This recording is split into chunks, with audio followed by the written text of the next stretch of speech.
Okay, let's dive in.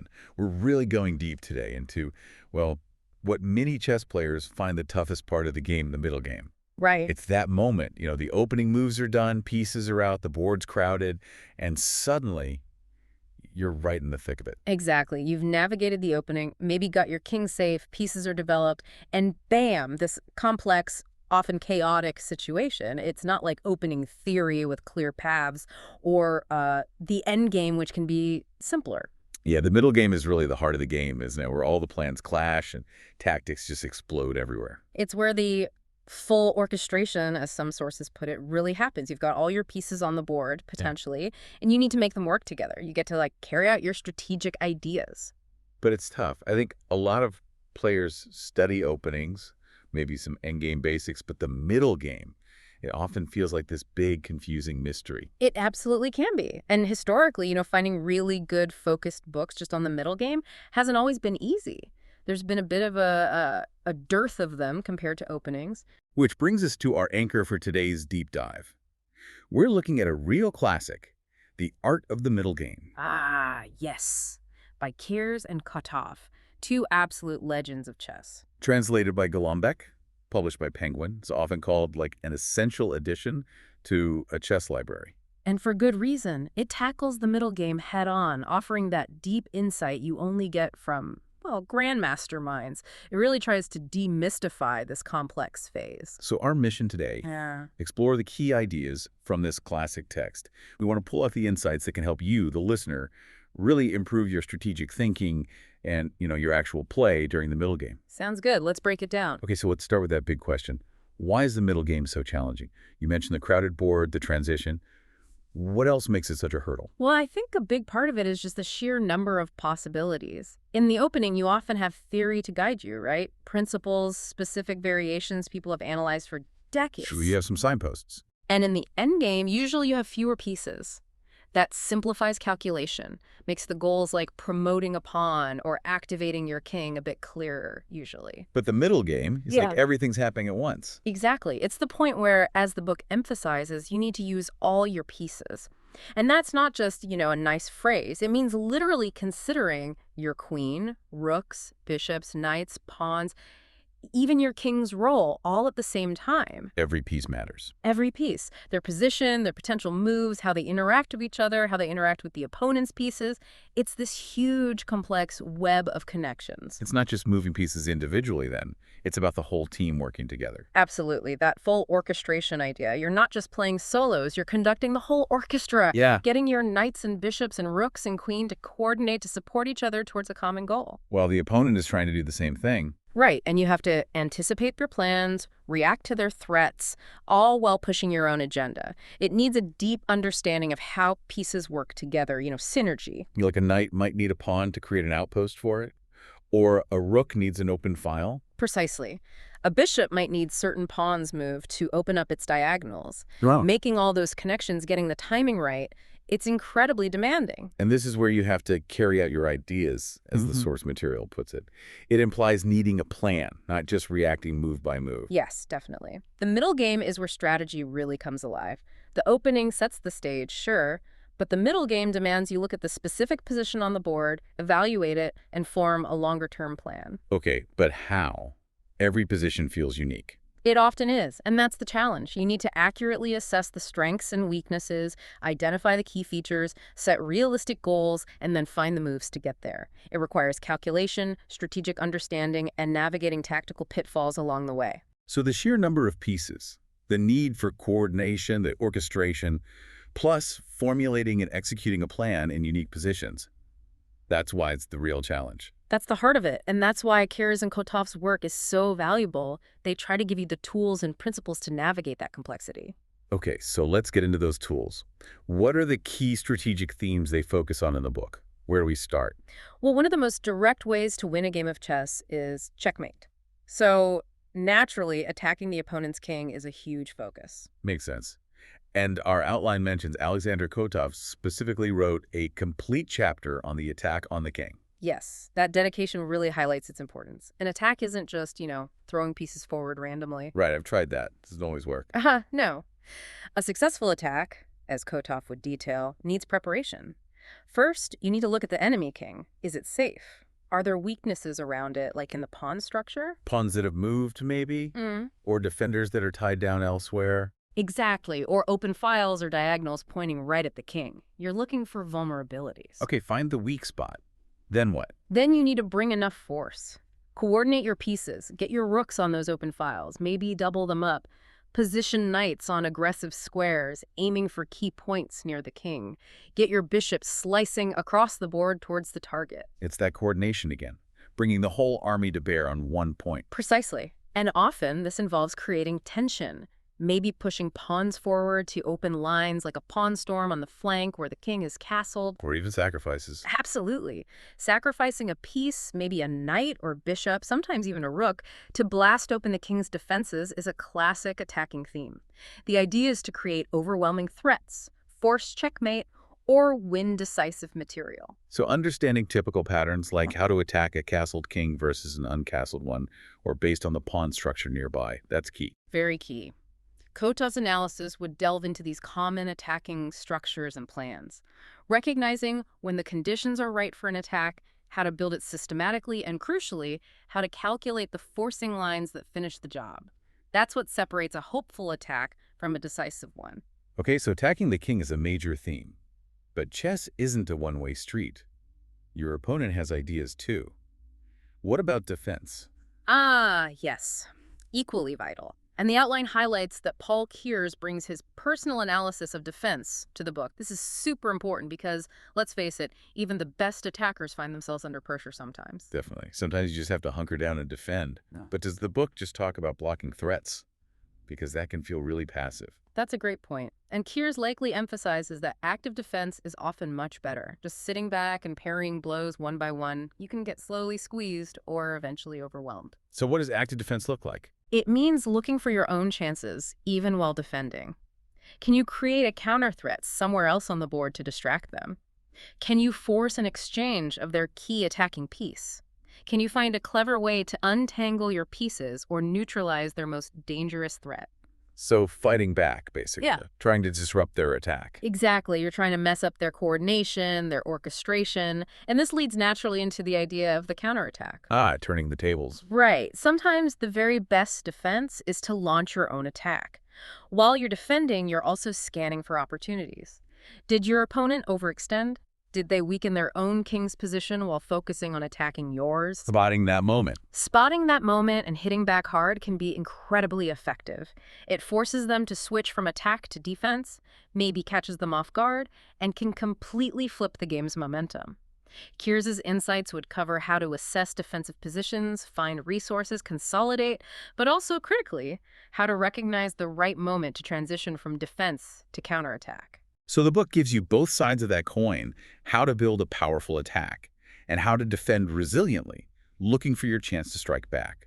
That feels very complete. It aims for that balance, yes. Understanding both attack and defense, including active defense and counterplay, is crucial for middle game mastery. Okay, attack, defense, counterattack. Yeah. What's another pillar the book builds on for navigating the middle game? Something fundamental, maybe less glamorous, but absolutely critical: pawn structures. The outline mentions Kotov gives a demonstration of the importance of pawn structures. Pawns. Right. Sometimes they just seem to get in the way, or you just push them forward. But they're more important than that. Oh, vastly more important. They're not just soldiers. They're like the skeleton of the position.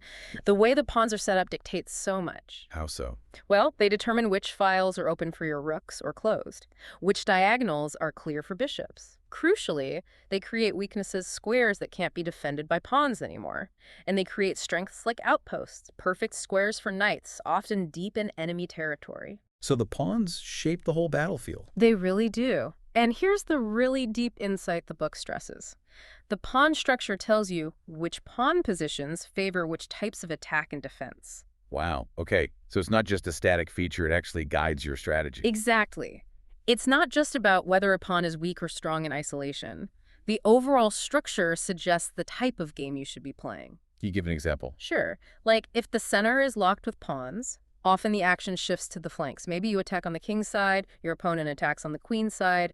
The pawn structure directs where the breakthroughs are likely to happen. Okay. Or If you have an isolated queen's pawn, a pawn with no friendly pawns on adjacent files that creates dynamic possibilities, your pieces might become very active, but that pawn could be a long-term weakness your opponent targets. So understanding these common structures, pawn chains, doubled pawns, backward pawns, isolated pawns, helps you know what plan to make. Precisely. It gives you a strategic roadmap. You look at the structure and think, okay, giving these pawns, should I be aiming for a kingside attack? Should I be trying to open the center? Should I put pressure on that weak pawn? Should I occupy that It outpost? stops you from just guessing or playing random moves. Right. It helps you identify the inherent pluses and minuses of the position for both sides. Where are the targets? Where are the strong points? Kotov's analysis in the book would likely show different structures and explain the typical plans and piece placements associated with each one. It's foundational knowledge for middle game planning. Okay, this makes a lot of sense. The pawn structure gives you the map. That map helps you form your ideas or plans. And then you need that full orchestration and interplay of pieces to actually carry out the plan. It all ties together. It absolutely does. Those concepts are deeply linked. The middle game is where you execute your plans using all your pieces effectively. This brings us squarely to planning and piece coordination. Right, planning. This feels like the hardest part for many players. You look at this complex board, where do you even start to make a plan? Well, as we just discussed, the pawn structure is your starting point. It gives you the strategic landscape. Analyze it. What does it suggest? Where are the potential conflict zones, open files, key diagonals, weaknesses, strengths? So assess the terrain first. Exactly. Then look at king's safety for both sides. Is an attack realistic for you? Is one coming your way?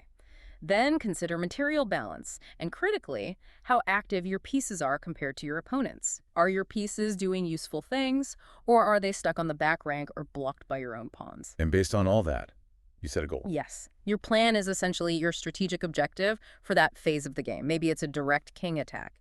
Maybe it's exploiting a weak pawn structure your opponent has.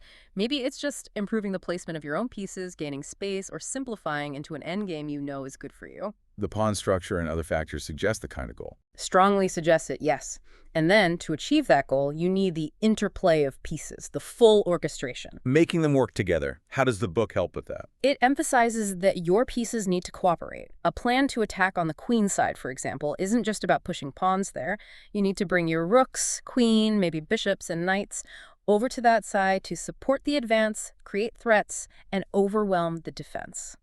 They have to function as a coordinated unit. Like a bishop opening a path for a rook, or pawns protecting a knight on a great square. Exactly, those kinds of things. A well-coordinated force is much, much stronger than just a collection of individual pieces scattered around. The book would analyze how different pieces work best together in various situations. You know, how bishops love open diagonals, how knights thrive in closed positions or on outposts, how rooks need open files, how the queen can tie everything together. Understanding these dynamics, knowing how to position your pieces to maximize their combined strength, and aim them towards your strategic goal, that is the orchestration. So it helps you think beyond just what's my next move, Yeah, to how do all my pieces contribute to my plan. precisely.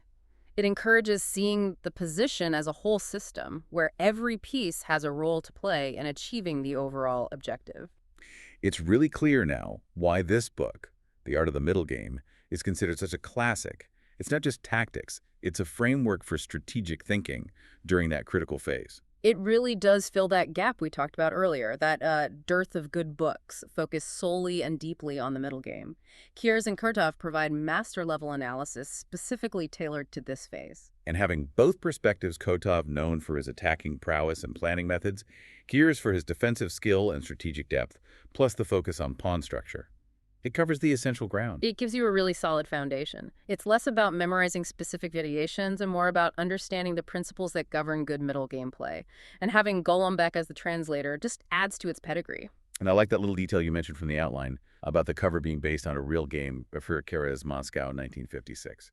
Yeah, it's a nice touch. It reminds you that these aren't just abstract ideas. They're principles forged in the heat of actual grandmaster battles. That blend of deep theory and practical relevance is probably why it's seen as an essential addition to any serious player's library. Absolutely. It offers a kind of strategic clarity for the middle game that's hard to find elsewhere. It's truly invaluable. So let's bring it back to you listening right now. Maybe you're a high school student, you love chess, but you hit the middle game and sometimes feel adrift. How does knowing what's in this book actually help you play better?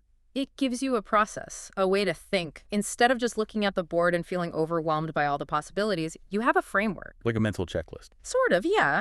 You start by looking hard at the pawn structure. What's it telling you? Oh, Open game, closed game. Where are the weaknesses? Where are the strengths? That gives you your first big clue about the right strategy. okay, step one, read the pawns. Step 2. Assess king safety. Is there a potential attack for you or against you? If you're being attacked, think about Keres's ideas. Active defense, looking for counterplay. Right. Don't just block, fight back if possible. Then, step 3, look at your pieces. Are they active? Are they working together? How can you improve their coordination, that full orchestration, to support the plan suggested by the pawn structure and the king safety situation? So structure, safety, coordination leading to a plan. Exactly.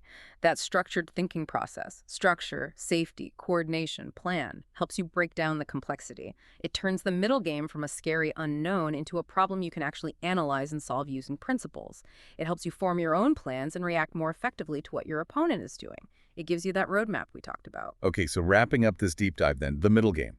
Clearly complex, definitely central to winning chess games. Mastering it means getting to grips with attack, defense, pawn structures, and making your pieces dance together. And a timeless guide like The Art of the Middle Game by Keres and Kotov offers profound, practical insights into exactly those areas. It really lays out the strategic foundations. It definitely highlights that, a good opening just gets you into the game, and a good endgame closes it out. But it's your skill in that messy, complex middle part that often makes the biggest difference. That's where the real battle of ideas often takes place. It's where the art and the science of chess really intertwine. Which leads us to maybe a final thought for you to chew on. If the middle game is where games are decided and the pawn structure is like the strategic blueprint, how often do you really consciously pause after the opening dust settles and truly analyze that pawn structure before making your first big middle game decision? Are you just reacting to the last move, or are you taking a moment to read the map and start orchestrating your pieces based on the deep structure of the position?